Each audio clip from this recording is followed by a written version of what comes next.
inside India's first emergency room to fight heat crisis in one of the largest hospitals in India's capital, Delhi, a physician says he has never seen anything like this before. This is an unprecedented heatwave. In my 13 years of working here, I don't remember signing a death certificate for heat stroke. This year, I've signed several, says Ajay Chauhanın of the Ram Manohar Lohia Hospital, RMLH. Delhi has been reeling under a prolonged heatwave, with daily temperatures crossing 40 C, 104 F, since May, peaking at nearly 50 C. Humidity and hot winds exacerbate the heat, compounded by water shortages and power outages due to soaring demand. And people have begun to die of heat in the heat stroke.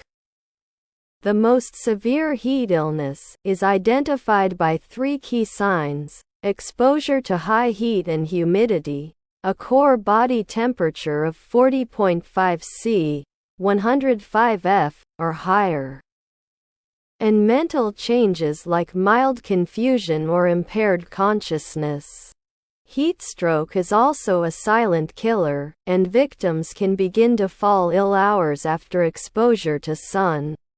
India's National Centre for Disease Control calls heat strokes a life-threatening condition with a mortality rate of 40 to 64%.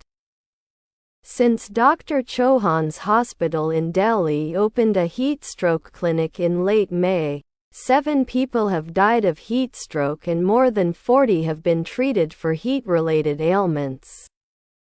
The majority were men working outdoors and in small, unregulated factories with poor conditions, enduring extreme heat exposure.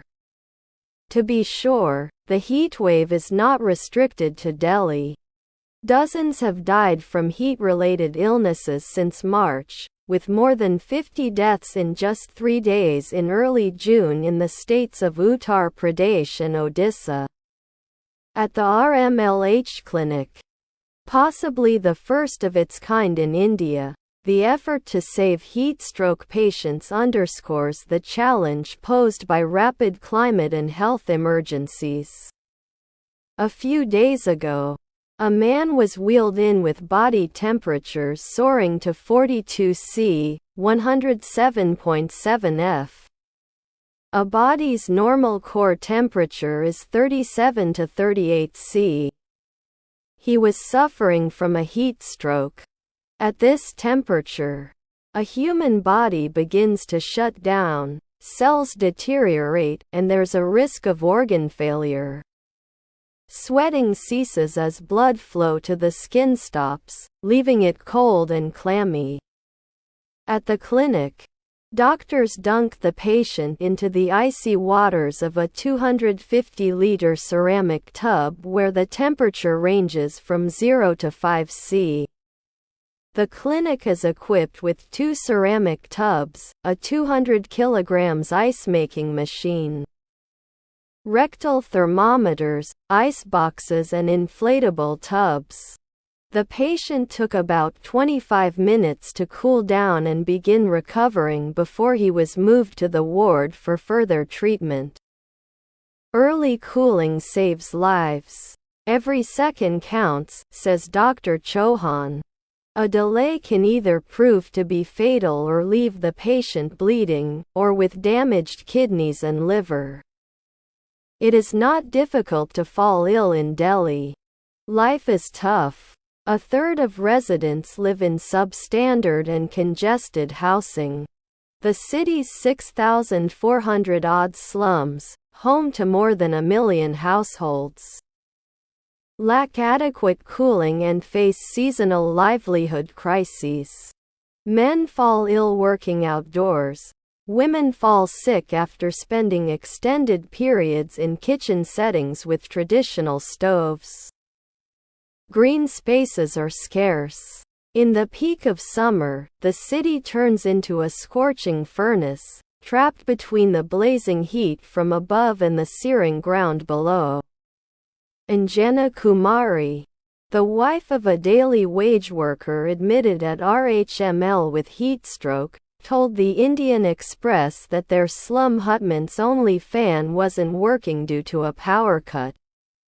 Her husband, exhausted from working all day on Monday, couldn't sleep and later suffered seizures, vomiting, and diarrhea. She rushed him to the hospital at night. Doctors have told me he won't be able to walk for some time and need a lot of care, Ms. Kumari said. Those who work outdoors suffer the most. A large majority of respondents in a new Greenpeace survey on how heat impacts street vendors in Delhi reported health issues due to hot weather. Irritability was the most common, 73.44%, followed by headaches, dehydration, sunburn, fatigue and muscle cramps. Most faced challenges accessing medical care due to lack of money. The heat increases every day. We are living under the open sky. What resources can I gather? If possible, there should be some trees and plants nearby, so that fresh air keeps blowing and the body gets some relief. Gutty, a sugarcane juice vendor who operates a manual crusher, told Greenpeace. After being exposed to the heat of the sun all day, I don't feel like eating dinner at night. All I can think about is stretching my legs and going to sleep, she said. And all over India, people are falling sick due to the heat. A new nationwide survey by Center for Rapid Insights, CRI, offers some startling insights into how heat waves hurt people and cripple productivity. It showed that 45% of the households contacted reported at least one member getting sick from the heat last month. Among those affected, over 67% had household members sick for more than 5 days. This impact was particularly severe among the poorest. Specifically, 32.5% of households with motorcycles and 28.2% with no vehicles had members ill for over 5 days. The figure was lower at 21.8% for households with cars. Some 3/4 of India's workers work in heat-exposed jobs like construction and mining. This becomes worse during heatwaves as there are fewer safe and productive work hours during the day. A Lancet study reported a loss of 167.2 billion potential labor hours in India due to excessive heat in 2021. The productivity loss is staggering, says Neelanjan Sarkar, director of CRI. Heatwaves killed more than 25,000 people between 1992 and 2019, according to official figures. As India doesn't compile mortality data properly, experts reckon the actual toll would be much higher. India's heat action plans are also not working well, as a study found. Tellingly, 68% of the vendors in Delhi had also not even heard about heatwaves, according to the Greenpeace study. No wonder then that the heat emergency doesn't figure in the political discourse. Many see a heatwave as an enduring act of nature, with little expectation from the government to intervene. It reflects a broader issue of low expectations in India, Mr. Sarkar says. Things look dire in Delhi. In 2022, India saw 203 heatwave days, the highest on record, with Delhi experiencing around 17 of them. March marked India's hottest month recorded by the Weather Department, while Delhi had its second hottest April in 72 years. This is going to get worse. We need to be very careful, says Dr. Chauhan. Thanks for watching.